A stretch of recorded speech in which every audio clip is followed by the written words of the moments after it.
Hey everyone, this is Kathy from the blog simplystlouis.us. I know it's been a while, but I'm back and I wanted to share a pretty cool project with you all and some life updates. Stay tuned.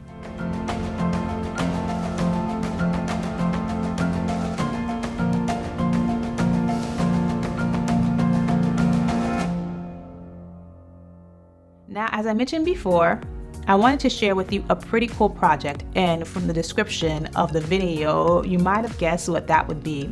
It's a table. Now, when building a table, I suggest to build something quite simple. With round tables, you need more tools, it takes more time, and it's pretty advanced. But if you're building a square table or a rectangular table, it may be more forgiving for the average or the beginner DIYer. We decided to pick different inspirations on our build.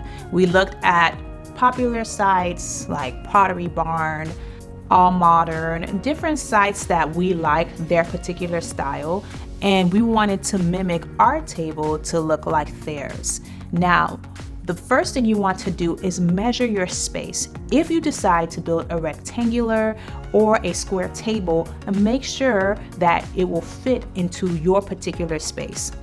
We also used the measurement of our current table because we like the way our current table fit in our space. So we made our dimensions similar to our current table. We just shaved a little bit off on the side and made it a little bit shorter. But other than that, it was very similar. In order to build the table that we built, mind you, there's many ways to build a table. We got a 3/4 inch plywood sheet. We got another 3/4 inch plywood sheet so we can make the edge a little bit thicker, and those strips bordered the plywood sheet so the table would not be so heavy, but it gives the illusion of a thicker table. We also bought edge banding. So if we have 3/4 inch plywood sheet, and another 3/4 inch plywood sheet, and we're putting the strips around the edges, in total it'll make 1.5 inch thick table. So we got an edge band that was about 1.5 inch thick. Once we ironed on the edge band to the table, my husband then sanded the corners and the edge band areas to make sure that it was seamless with the table. We then proceeded to get stain. Now, we really like gray, and we felt like it would be the perfect color for our table.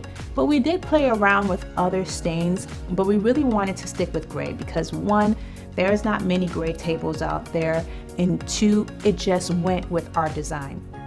Once we got the stain, which was not much, probably $12, we proceeded also to get our metal bracket, the legs of the table, and we got that simply from Amazon.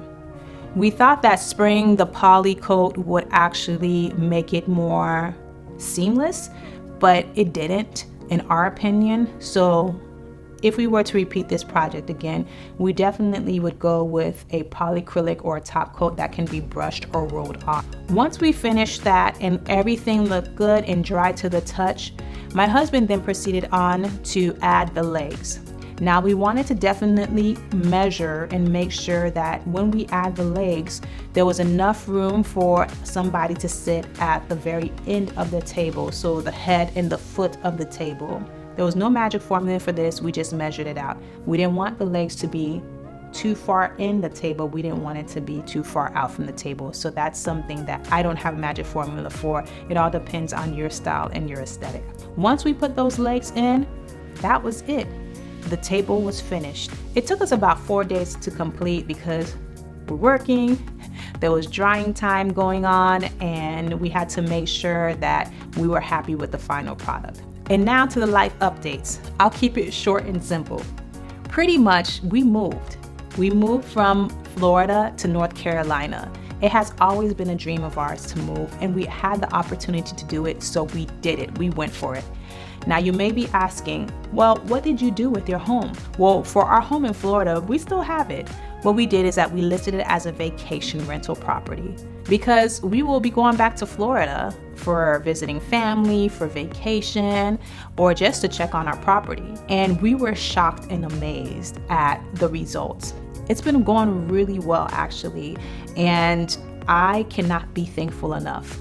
All the hard work, the sweat, the long hours, the money that we put into renovating our home has been a benefit since we placed it as a vacation rental. We've been getting that money back and more. So we're very happy about that. And it's something that we see ourselves doing long term.